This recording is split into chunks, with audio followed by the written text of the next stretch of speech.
আপনি আজকে সংসদে ৩০০ বিধিতে স্বরাষ্ট্রমন্ত্রী আরেকটা ইস্যুতে কথা বলেছেন। ছাত্র শিবিরের একজন নেতা সমর্থ তাকে বহিষ্কার করা হয়েছে, তাই তো? ফলে সাবেক নেতা বলতে হবে, তার আত্মগোপন নাকি গুম সেটি নিয়ে জামাত ইসলামীর লোকজন বা ছাত্র শিবিরের লোকজনের পোস্ট, এবং পরবর্তীতে তাকে উদ্ধার করার পরে জানা গেল যেটি তার একটা ব্যক্তিগত জীবন, প্রেম, পরিণয় ইত্যাদি ওরিয়েন্টেড ইস্যু।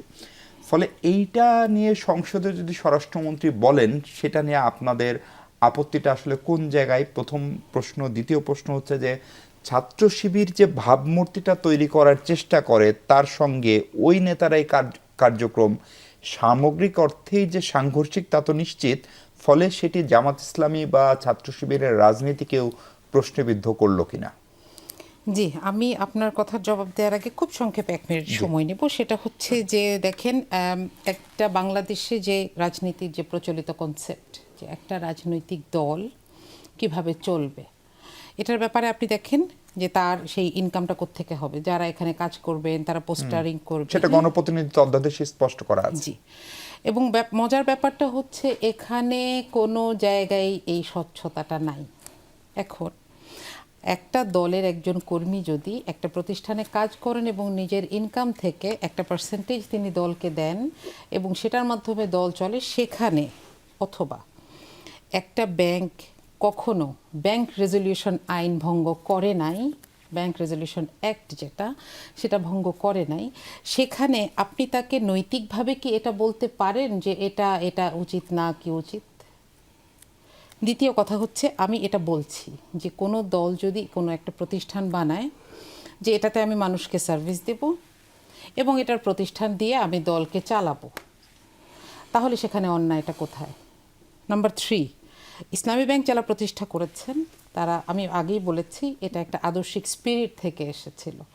হ্যাঁ, তারা জামাতের সাথে ছিলেন এবং এখানে আসলে অনেক ধরনের ঘটনা আমাদেরকে একটু অবজার্ভ করতে হবে। দেখেন, আপনি 24-এর পরে সালমান এফ রহমান থেকে শুরু করে মির্জা আব্বাসের স্ত্রী থেকে শুরু করে প্রত্যেকেই তাদের আগে যে নিজেদের যে আর্থিক প্রতিষ্ঠান এবং ব্যাংক বিমাগুলো ছিল তারা সেগুলো দখল করেছেন এবং তারা স্পষ্টভাবেই বলেছেন যে এগুলো পুনর্দখল, কারণ আমাদের হাত থেকে নিয়ে যাওয়া হয়েছিল, ফিরে পাওয়া। অথচ কালিটা লাগলো শুধু ইসলামী ব্যাংককে যারা রিজিউম করার চেষ্টা করলেন, তাই না? তো এখানে আসলে আমাকে বুঝতে হবে, আইনের চোখ দিয়ে আমি এখানে তাকাতে চাই। এবং জামাত এটাকে দখল করেছে এই কথাটা বলা আসলে এখানে ক্রুড, কারণ আপনাকে বুঝতে হবে যে এটা একটা ইতিহাস আছে, জামাত দখল করেনি। এবং আপনি যখন আমাকে বলেন, আমি একজন গ্রাহক, হ্যাঁ আমি জামাত করি, তো দুইটা আইডেন্টিটি যখন আমার আছে আর আমি রাস্তায় নামছি আমার গ্রাহকের অধিকারের জন্য, আপনি কি বলবেন যে এখানে আন্দোলনটা জামাত পরিচালনা করছে? তাহলে এইটা দিয়ে আসলেই you don't know how to look at the institutions.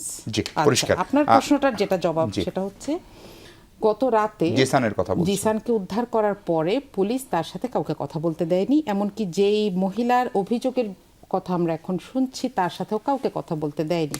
সুতরাং এটা একটা অমীমাংসিত বিষয়, এক। দ্বিতীয়ত হচ্ছে যে আমি আপনাকে এখন 21টা কেস বলতে পারবো, আমার কাছে সময় হবে না আপনার, মানিকগঞ্জ থেকে শুরু করে চট্টগ্রাম, রাউজান, প্রত্যেকটা জায়গায় ছাত্র দলের পোস্টেড নেতারা সরাসরি এই অন্যায়ের সাথে জড়িত ছিলেন, একাধিক ধর্ষণের সাথে জড়িত ছিলেন।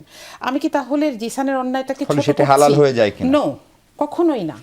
কিন্তু একটা অমীমাংসিত বিষয়, যেগুলো প্রমাণিত সেগুলো নিয়ে কখনো 300 ধারায় কথা বলেননি স্বরাষ্ট্রমন্ত্রী, এবং এই ধারাটা এমন যে এখানে কোনো প্রশ্ন করা যায় না, এবং একজন মন্ত্রী শুধু এই ধারায় কথা বলতে পারেন। এই ধারায় তিনি দাঁড়িয়ে একটা অমীমাংসিত জায়গা নিয়ে কথা বলতে পারেন না। আমরা এ ব্যাপারে প্রতিবাদ জানিয়েছি। Zisan is just a case.